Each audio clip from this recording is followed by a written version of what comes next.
Hi all, this is അമൽഡ. Welcome to crunch the numbers.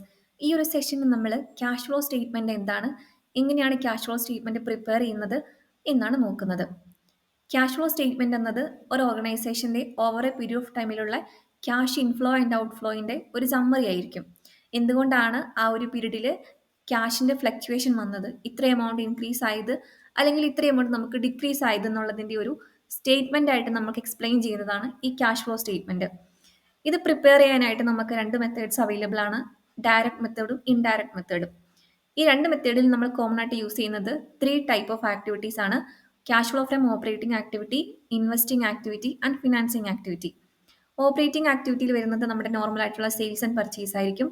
ഇൻവെസ്റ്റിംഗിൽ വരുന്നത് നമ്മൾ ലോങ് ടൈമിലേക്ക് പർച്ചേസ് ചെയ്യുന്ന അസെറ്റ്സ്, അല്ലെങ്കിൽ നമുക്ക് ലോങ് ടൈമിലേക്ക് നമ്മൾ ഇൻവെസ്റ്റ് ചെയ്യുന്ന എന്തെങ്കിലും ഇൻവെസ്റ്റ്മെന്റ്സ്, അതൊക്കെ ആയിരിക്കും. ഫിനാൻസിങ് ആക്ടിവിറ്റിയിൽ വരുന്നത് നമ്മൾ റേസ് ചെയ്യുന്ന ഫണ്ട്സ്, അതിനായിട്ട് നമ്മൾ പേ ചെയ്യുന്ന ഇൻട്രസ്റ്റ്, ഈ കാര്യങ്ങളെല്ലാമാണ് ഫിനാൻസിങ് ആക്ടിവിറ്റിയിൽ വരുന്നത്. ഇതിൽ ഡയറക്റ്റ് മെത്തേഡിലും ഇൻഡയറക്റ്റ് മെത്തേഡിലും ഡിഫറൻസ് വരുന്നത് ഈ ക്യാഷ് ഫ്ലോ ഫ്രം ഓപ്പറേറ്റിംഗ് ആക്ടിവിറ്റിയിൽ മാത്രമാണ്. ഇൻവെസ്റ്റിങ്ങും ഫിനാൻസിങ്ങും രണ്ടിലും കോമൺ ആയിട്ടാണ് യൂസ് ചെയ്യുന്നത്.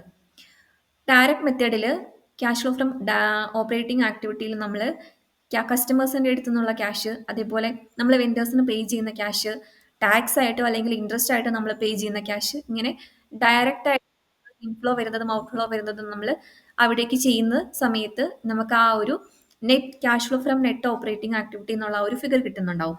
അതിനുശേഷം നമ്മൾ അസെറ്റ്സ് പർച്ചേസ് ചെയ്യുന്നതൊക്കെ നമുക്ക് ഇൻവെസ്റ്റിംഗിൽ പെടുത്താം. ഫിനാൻസിങ്ങിലേക്ക് നമ്മൾ ലോങ് ടൈം ആയിട്ടുള്ള ഫണ്ട് റേസ് ചെയ്യുന്നതും അതിനായി നമ്മൾ പേ ചെയ്യുന്ന ഇൻട്രസ്റ്റും ഒക്കെ വരുന്നുണ്ടാവും. ഇങ്ങനെയാണ് നമ്മൾ ആ ഒരു പർട്ടിക്കുലർ ഫിനാൻഷ്യൽ ഇയറിലുള്ള നമ്മുടെ ക്യാഷിൻ്റെ ചേഞ്ചിനുള്ള റീസൺ നമുക്ക് പ്രസൻറ്റ് ചെയ്യാനായിട്ട് പറ്റുന്നുണ്ടാവുക. ഇത് നമ്മൾ ആ ഒരു ഇയറിൻ്റെ ബിഗിനിങ്ങിലുള്ള ക്യാഷും എൻഡിലുള്ള ക്യാഷും കൺസിഡർ ചെയ്യുമ്പം നമുക്കതിൻ്റെ ചേഞ്ച് കിട്ടും. ആ ചേഞ്ചിനുള്ള റീസണാണ് നമ്മളിവിടെ പ്രസൻറ്റ് ചെയ്യുന്നത്. ഇൻഡയറക്റ്റ് മെത്തേഡിലേക്ക് വരുന്ന സമയത്ത് cash flow from operating activity നമ്മൾ സ്റ്റാർട്ട് ചെയ്യുന്നത് തന്നെ നമ്മുടെ പ്രോഫിറ്റ് അല്ലെങ്കിൽ ലോസിൽ നിന്നാണ്.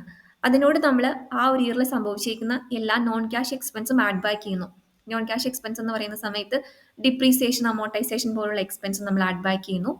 അതിൻ്റെ കൂടെ തന്നെ നമ്മൾ ആ ഒരു ഇയറിൽ വന്നിട്ടുള്ള വർക്കിംഗ് ക്യാപിറ്റൽ ചേഞ്ചസ് നമ്മൾ അഡ്ജസ്റ്റ് ചെയ്യുന്നുണ്ട്. നമുക്ക് ഇൻവെൻട്രിയിലാണെങ്കിലും നമ്മുടെ അക്കൗണ്ട് റിസീവബിൾസിലാണെങ്കിലും പേയബിൾസിലൊക്കെ ആണെങ്കിലും വന്നിട്ടുള്ള ചേഞ്ചസും കൂടെ നമ്മൾ ഇതിലേക്ക് അഡ്ജസ്റ്റ് ചെയ്യുന്ന സമയത്ത് നമുക്ക് ഓപ്പറേറ്റിംഗ് ആക്ടിവിറ്റിയിൽ നിന്നുള്ള ആ ഒരു ക്യാഷ് ഫ്ലോ കിട്ടുന്നുണ്ടാവും. അതിനോടുകൂടി നമ്മൾ ഇദ്ദേഹത്തെ പറഞ്ഞ പോലെ തന്നെ ഇൻവെസ്റ്റിംഗ് ആൻഡ് ഫിനാൻസിങ് ചെയ്യുന്ന സമയത്ത് നമുക്ക് ആ ഒരു നെറ്റ് ക്യാഷ് ഫ്ലോ കിട്ടുന്നുണ്ടാവും. അതായിരിക്കും നമ്മുടെ റീസൺ എന്ന് പറയുന്നത്.